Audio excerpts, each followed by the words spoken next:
Amin'ny anaran'i Jesosy tokoa tratra sondray ny fotoanandroany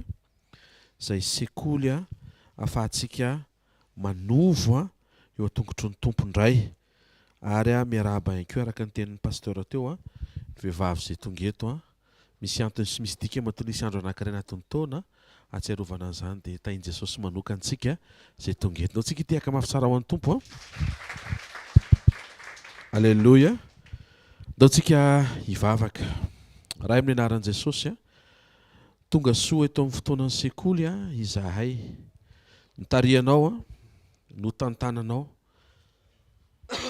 aoka ho fona mpianatra ny foentinay miaino anao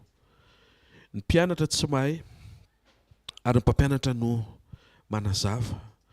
ianao Jesosy no mpampianatra eto amin'ity fotoana ity. Maro ny zavatra tsy hainay indrindra miatrika ny fiainana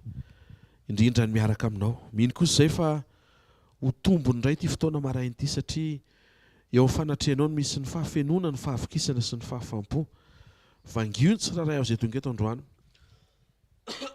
tsarovo izay rehetra manaraka sy miaino amin'ny YouTube sy Facebook na izay hiaino MP3 na izay mandre amin'ny onjam-peo. Taio ny tsiraray avy